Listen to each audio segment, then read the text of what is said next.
Shriram time news मध्ये मी कैलास सोनवणे आपले हार्दिक स्वागत करतो। सुरुवातीला पाहूया 24 तासातील ताज्या घडामोडी। आगामी सर्व उत्सवांच्या पार्श्वभूमीवर जिल्हा पोलिसांतर्फे जिल्हाभरात राबवण्यात आली नाकाबंदी व ऑपरेशन ऑल आउट मोहीम। गंगामाई एज्युकेशन ट्रस्टच्या कला, वाणिज्य आणि विज्ञान महाविद्यालयामध्ये जागतिक कृष्ण साहित्यातील संस्कृती, समाज आणि तत्वज्ञान या विषयावर आंतरराष्ट्रीय 2 दिवसीय चर्चासत्र संपन्न। युवा सेनेतर्फे घेण्यात आलेल्या CETच्या सराव परीक्षांना धुळे जिल्ह्यात उत्तम प्रतिसाद। आणि ग्लोबल इंग्लिश मीडियम स्कूल येथे ईद निमित्त रमजान परिचय कार्यक्रमासह इफ्तार पार्टीचे आयोजन। आता बातमीपत्र विस्ताराने। आगामी सण उत्सवाच्या पार्श्वभूमीवर जिल्हा पोलिसांनी जिल्हाभरात नाकाबंदी व ऑपरेशन ऑल आउट मोहीम राबवली।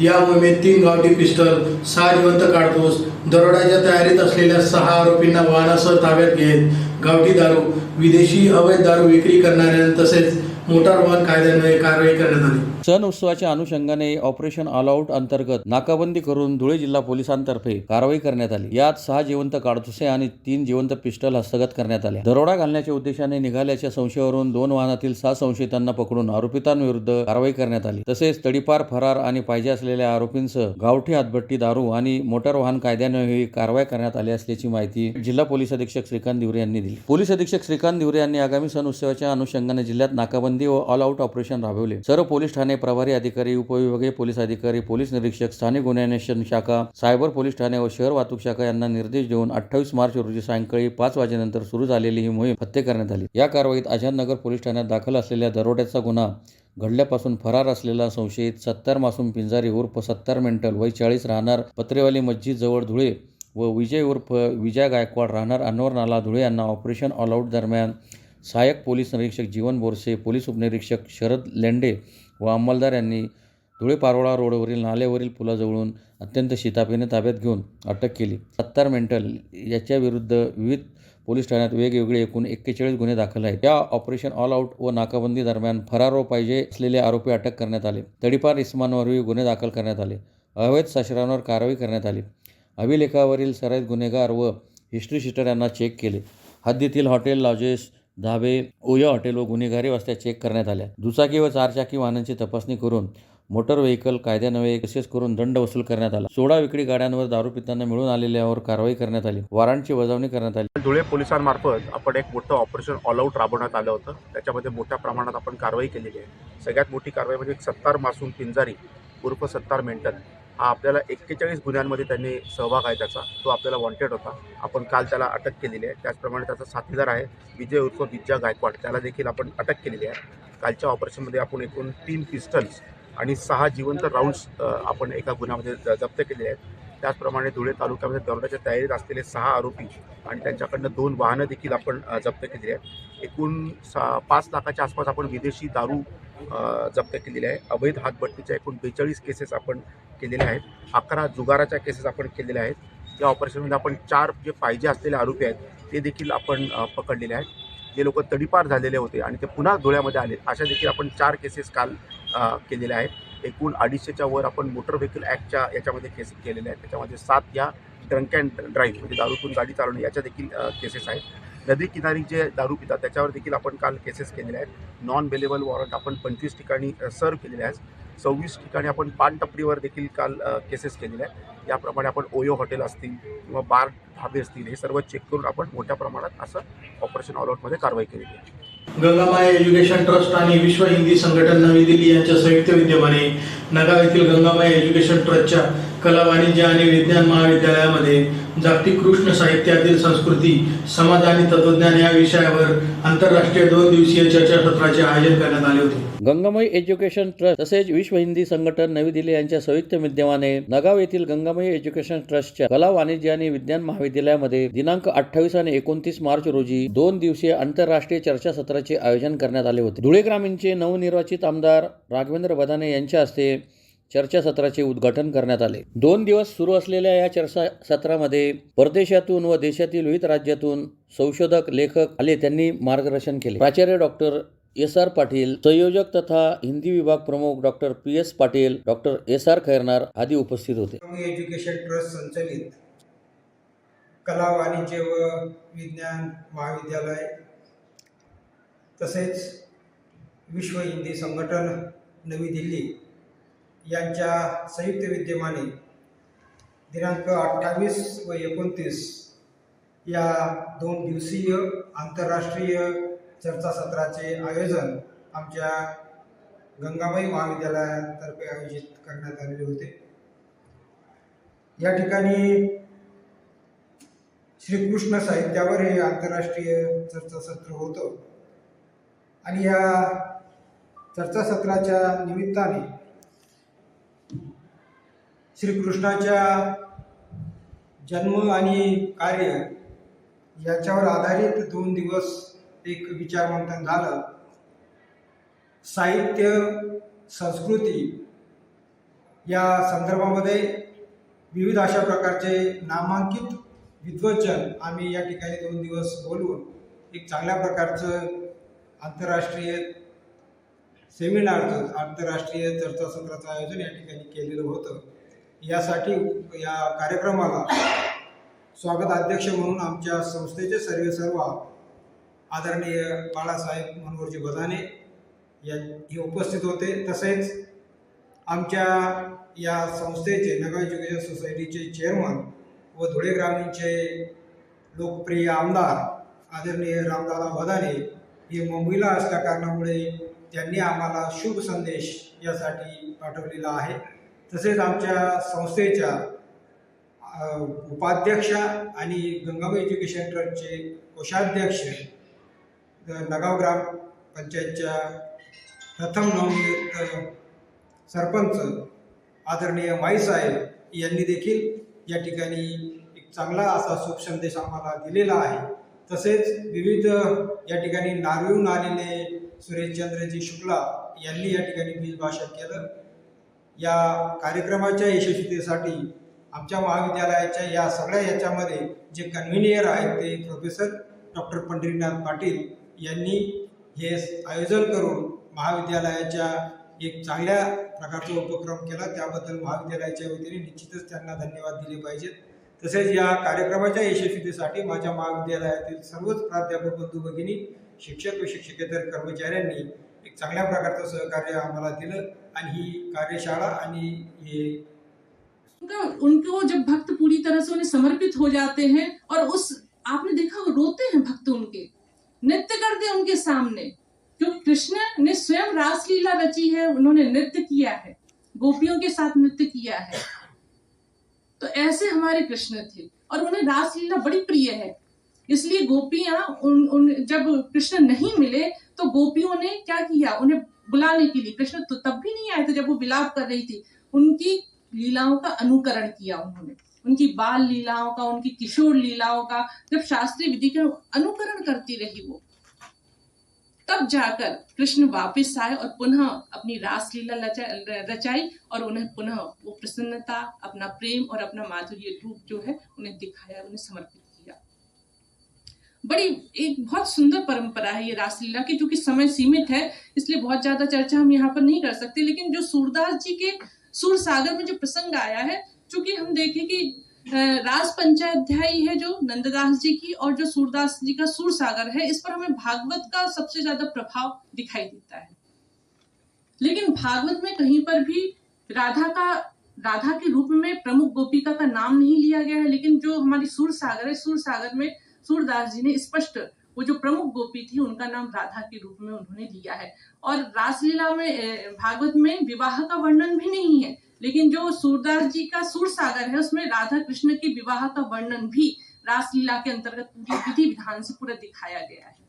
तो बहुत सारे ऐसे बिंदु हैं जिन पर हमें और भी शोध करने की आवश्यकता है और चीजें बाहर निकलेगी कि रासलीला वास्तव में है क्या.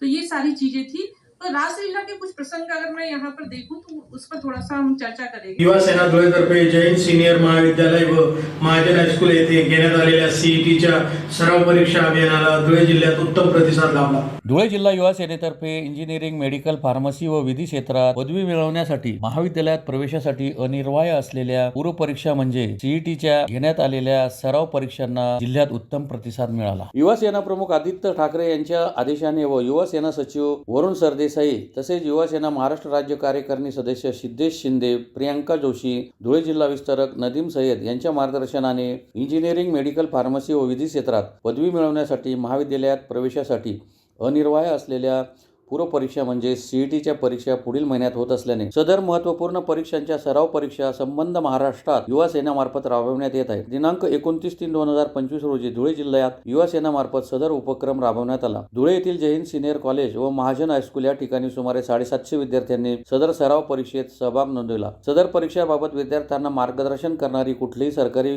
व्यवस्था उपलब्ध नसल्याने विद्यार्थ्यांच्या मनात सदर CET स्पर्धा परीक्षेचे स्वरूप असलेल्या परीक्षा देताना नेहमीच गोंधळ उडतो. सदर सराव परीक्षेच्या माध्यमातून विद्यार्थ्यांचा उत्तम सराव होतो. त्यामुळे आणि परीक्षेच्या वेळेस नेमके काय व कोणते प्रश्न विचारले जाऊ शकतात किंवा आयुष्याच्या महत्त्वाच्या शैक्षणिक टप्पा गाठण्यासाठी महत्त्वपूर्ण असलेल्या परीक्षेत कसे सामोरे जावे याबाबत विद्यार्थ्यांना उत्तम अनुभव या परीक्षेच्या माध्यमातून मिळतो. युवा सेनेमार्फत संपूर्ण महाराष्ट्रात राबवल्या जाणाऱ्या या उपक्रमाचे सर्वत्र कौतुक केले जात आहे. धुळ्यासारख्या शहरात सदर परीक्षेबाबत अचूक मार्गदर्शन करणारी व्यवस्था उपलब्ध नसल्याने संपूर्ण शहरातून मोठ्या प्रमाणावर अल्प कालावधीत चांगला प्रतिसाद मिळाल्याने जिल्हा युवा सेनेत मार्फत आनंद व्यक्त केला जात आहे. विद्यार्थ्यांच्या हितासाठी नेहमीच कार्यरत असलेल्या धुळे जिल्हा युवा सेना शिवसेना मार्फत सदर उपक्रम कोणतेही शुल्क न आकारता विनामूल्य राबविण्यात आला आहे. या उपक्रमाने सर्वसाधारण व गरीब कुटुंबातील विद्यार्थ्यांना मोठा दिलासा मिळाला आहे. उत्तम व्यवस्था विनामूल्य उपलब्ध करून दिल्यामुळे युवा सेना जिल्हा प्रमुख हरीश माळी व त्यांच्या टीमचे सर्वत्र कौतुक होत आहे. यावेळी शिवसेना जिल्हा प्रमुख अतुल सोनवणे, जैन शैक्षणिक संस्थेचे संचालक मोहन मोरे, धुळे शहर विधानसभा संघटक ललित माळी, युवा सेना कार्यकारिणी सदस्य प्रियांका जोशी, युवा सेना जिल्हा प्रमुख हरीश माळी, विस्तारक सोनी सोनार, युवा सेना जिल्हा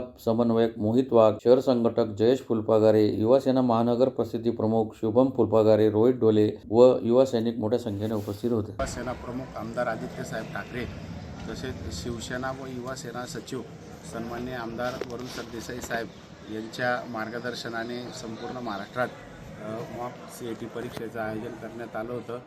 त्या धर्तीवर धुळे जिल्ह्यातही या मॉक CET परीक्षांचं आयोजन आम्ही या ठिकाणी मोठ्या उत्साहात केलेलं होतं. जवळपास 700 विद्यार्थ्यांनी आज या ठिकाणी पेपर दिलेला आहे आणि वैद्यकीय, विधी, फार्मसी आणि अभियांत्रिकी अशा सर्व फॅकल्टीचे कॉमन परीक्षा या ठिकाणी घेण्यात आलेल्या होत्या. त्यांनी अत्यंत आनंदाच्या म्हणजे उत्साहात या ठिकाणी सर्वांनी पेपर दिलेले आहेत. सर्व या विद्यार्थ्यांना भविष्यात त्यांना या सराव परीक्षेचा खूप फायदा होणार आहे आणि अशा परीक्षा या फक्त युवा सेनेच्या माध्यमातून संपूर्ण महाराष्ट्रात होत असतात आणि याचं कौतुक धुळे जिल्ह्यातीलच नाही तर महाराष्ट्रातील सर्व पालकवर्ग करतायत. जय हिंद, जय महाराष्ट्र.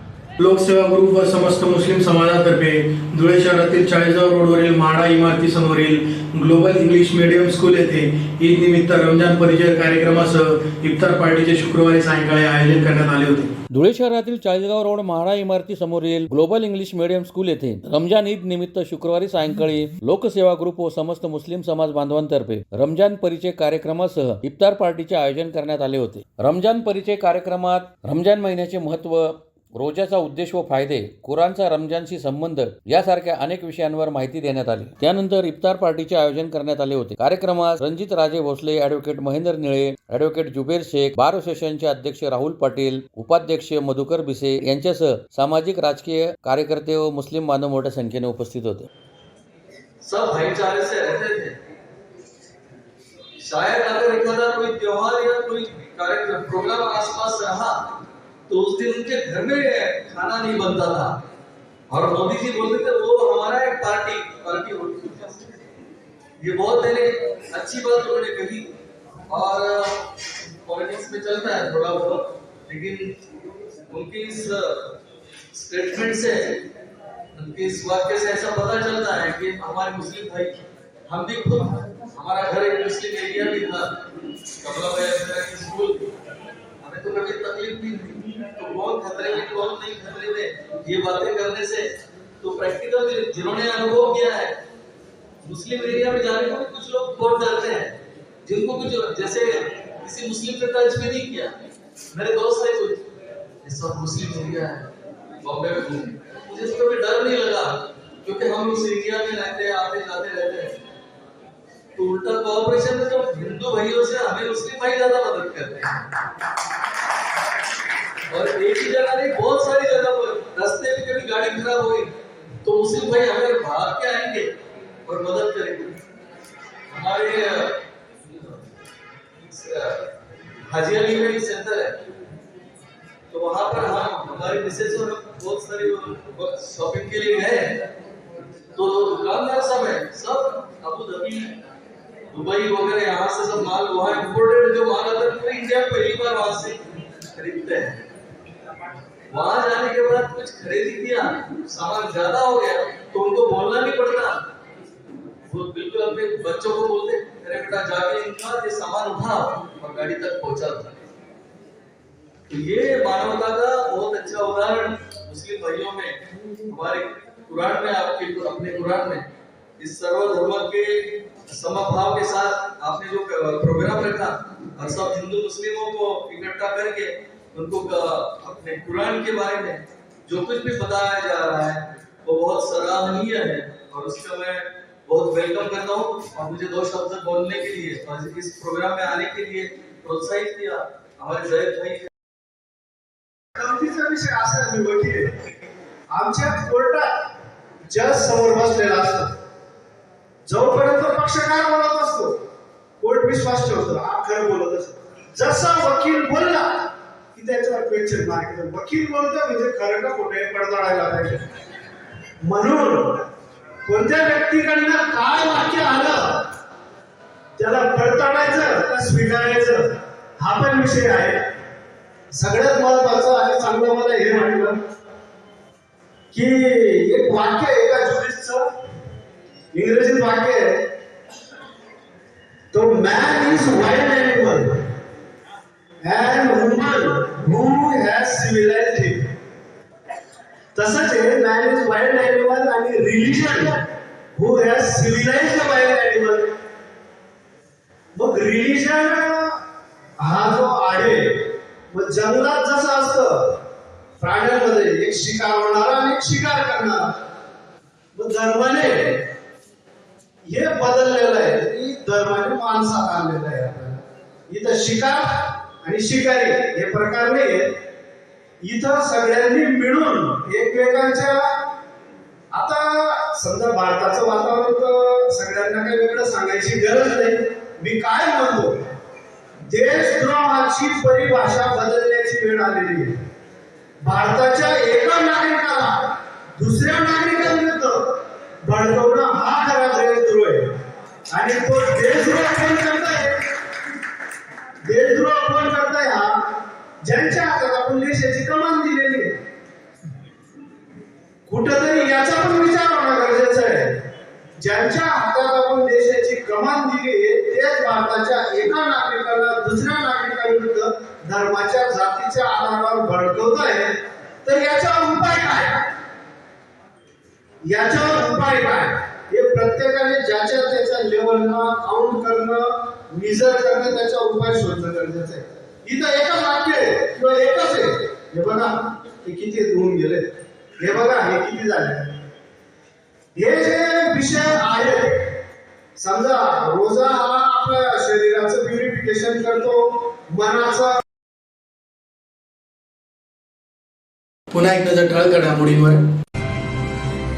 आगामी सर्व उत्सवांच्या पार्श्वभूमीवर जिल्हा पोलिसांतर्फे जिल्हाभरात राबवण्यात आली नाकाबंदी व ऑपरेशन ऑल आउट मोहीम।